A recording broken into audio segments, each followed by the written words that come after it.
দামে কম কিন্তু মানে ভালো, এমন একটা ফোন নিয়ে কথা বলবো আজকের ভিডিওতে। ফোনটি পাঠিয়েছে আরাফাত ইলেকট্রনিক্স থেকে।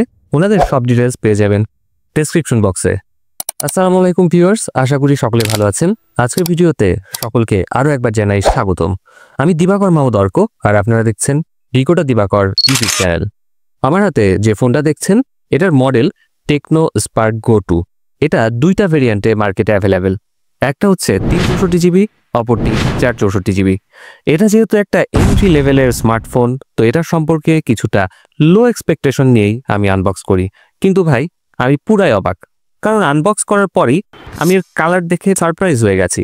ফোনটার কালারটা খুবই সুন্দর আর ফিনিশিংও জাস্ট ওয়াও। আমার হাতের কালারটার নাম হচ্ছে ভেল হোয়াইট। এই কালারটা ছাড়াও আরও 3টা কালার অ্যাভেলেবেল আছে। কালারগুলো যথাক্রমে titanium grey, ink black, turquoise green. আরও মজার ব্যাপার হচ্ছে ইনসাইড দ্য বক্স টেকনো খুবই সুন্দর একটা কভার প্রোভাইড করেছে। ব্যাক কভার এবং ফোনটি ছাড়াও বক্সে থাকছে কিছু পেপারস, একটা 10 watt charging brick with type A to type C cable, এবং সবশেষে একটা sim ejection pin. Tecno spark go 2 ডিভাইসটার লেন্থ 6.52 ইঞ্চ, উইথ 3.03 ইঞ্চ এবং থিকনেস 0.32 ইঞ্চ। আসলে আন্ডার 10,000 বাজেট ইউজারদের জন্য এই ডিভাইসটার সাইজ খুবই পারফেক্ট, কারণ এই বাজেট সেগমেন্টের ইউজাররা কল করা এবং কন্টেন্ট ওয়াচিংকেই মোস্টলি ইম্পর্টেন্স দেয়। বাজেট ডিভাইস হলেও এতে থাকছে 120 হার্টজের একটা 6.67 ইঞ্চের পাঞ্চ হোল ডিসপ্লে। এটা একটা IPS ডিসপ্লে, যার রেজুলেশন 720x1600 পিক্সেলস। IPS ডিসপ্লেটার কোয়ালিটি বেশ ভালোই মনে হয়েছে, তবে পাঞ্চ হোল ক্যামেরার পাশে ব্ল্যাকিশ এরিয়া দেখা যায়, যেটা কম দামি IPS ডিসপ্লেগুলোতে কিন্তু আমরা দেখে থাকি। আর ডিসপ্লেটির লোয়ার চিন বেশ বড়। ডিরেক্ট সানলাইটে ডিসপ্লে দেখতে বেশ স্ট্রাগল করতে হয়। ফোনটাতে কিন্তু ফিঙ্গারপ্রিন্ট সেন্সর থাকছে। ফিঙ্গারপ্রিন্ট সেন্সরটা হচ্ছে সাইড মাউন্টেড ফিঙ্গারপ্রিন্ট সেন্সর, এই যে, এবং এটা বেশ অ্যাকুরেট এবং ফাস্ট। এছাড়া সব মিলিয়ে বাজেট সেগমেন্টের ফোন হিসেবে ডিসপ্লেটিকে আমি খারাপ বলবো না। স্পার্ক গো 2-তে IP64 water and dust resistant certification থাকছে। আর টেকনো ক্লেম করছে এই ফোনটি নাকি 1.5 মিটার পর্যন্ত উপর থেকে পড়লেও কোনো রকম সমস্যাই হবে না। অপারেটিং সিস্টেম হিসেবে পাচ্ছেন অ্যান্ড্রয়েড 15। চিপসেট সেকশনে থাকছে SoC T7250, যেটা 12 ন্যানোমিটার আর্কিটেকচার একটি চিপসেট। জিপিইউ সেকশনে থাকছে মালি G57। পারফরমেন্স সেকশনে এই ফোনটা খুবই অবাক করেছে আমাকে, কারণ এই প্রাইসে এই ফোনটা খুবই স্মুথ ফিল দিচ্ছে।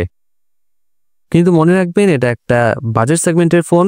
অবশ্যই সোশ্যাল মিডিয়া অ্যাপস সহ অন্যান্য যতগুলো অ্যাপসের লাইট ভার্সন অ্যাভেলেবেল আছে, চেষ্টা করবেন সেগুলো ইনস্টল করতে। টুকটাক মাল্টিটাস্কিং করে দেখেছি, কোনো প্যারা নাই, পুরাই চিল। কনসিস্টেন্ট পারফরমেন্স পেয়েছি। অ্যাপস ওপেনিংয়ের সময়ও কোনো ল্যাগ বা স্টাটারের দেখা পাইনি। iOS 15, যেটা টেকনোর UI, এটা বেশ ভালো। এটা অ্যাটলিস্ট রেডমি UI থেকে বেটার। হুটহাট কোনো অ্যাড সামনে চলে আসে না, বেশ ক্লিন একটা UI। টেকনো স্পার্ক গো 2-তে দুটো সিমের সাথে একটা মেমোরি কার্ড স্লটও থাকছে। তো চলুন ক্যামেরা নিয়ে কথা বলা যাক। রেয়ারে দেখলে মনে হবে দুটো ক্যামেরা আছে, আসলে একটা গিমিক। মূলত একটা ক্যামেরা আছে এতে, যেটাতে 13 মেগাপিক্সেলের একটি সেন্সর থাকছে, আর এর F নাম্বার 1.8। এতে 27 মিলিমিটার ওয়াইড একটা লেন্সও পাচ্ছেন। এই ক্যামেরা দিয়ে সর্বোচ্চ 1080-তে 30 FPS পর্যন্ত ভিডিও শ্যুট করতে পারবেন। রেয়ার ক্যামেরা দিয়ে বেশ কিছু ছবি তুলেছি, বেশ ভালোই ছবি পাওয়া যায়। একটু শক্ত হাতে ছবি তুলতে পারলে ডিসেন্ট ছবি পাবেন, যেগুলো বেশ জাস্টিফাইড এই ফোনের ক্ষেত্রে। ছবিগুলোর কালার ভালো ছিল, ডিটেলসও খারাপ বলবো না। এই প্রাইস সেগমেন্টে ডাইনামিক রেঞ্জ বেশ ভালোই হ্যান্ডেল করতে পেরেছে এই ফোনটি। ফ্রন্টে থাকছে 8 মেগাপিক্সেলের একটি ক্যামেরা, যেটাও বেশ ভালো পারফর্ম করে। কালার, টোন সবকিছুই বেশ ভালো, ডিটেলসও খারাপ না।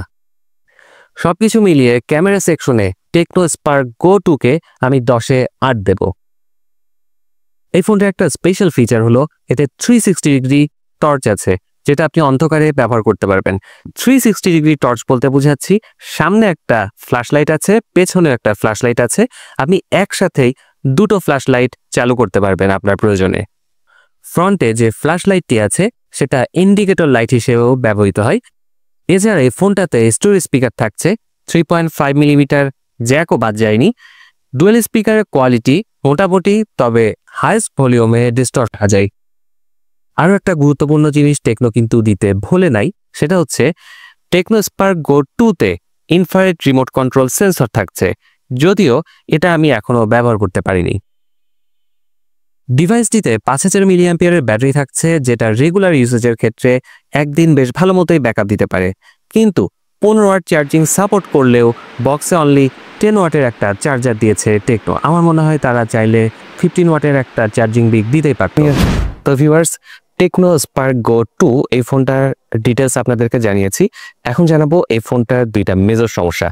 প্রথম সমস্যাটা হচ্ছে, যখন ভিডিও কলে কথা বলি তখন অপর প্রান্তে যে ব্যক্তিটি কথা বলছেন পরিষ্কারভাবে আমার কথা শুনতে পাচ্ছিলেন না। আর দ্বিতীয় সমস্যাটি, যখন আমি ফোনে এভাবে কানে ধরে কথা বলি তখন এই ডিসপ্লে যখন আমার ফেসে টাচ হয়, মিস টাচ হয় এবং বিভিন্ন জায়গায় কল চলে যায় বা অনেক অপশনে ঢুকে যায়। এটাও একটা মেজর সমস্যা বলে আমি মনে করছি। আন্ডার 10,000 বাজেটে এই ডিভাইসটা খুবই ভালো একটা ডিল। তো আজকের ভিডিওটি এ পর্যন্তই, আবার দেখা হবে নতুন কোনো ভিডিওতে। ততদিন পর্যন্ত সকলে ভালো থাকুন, সুস্থ থাকুন, আর আপনাদের যে কোনো কমেন্ট লিখতে পারেন কমেন্ট সেকশনে। আমি সর্বোচ্চ চেষ্টা করব আপনাদের কমেন্টের রিপ্লাই দিতে।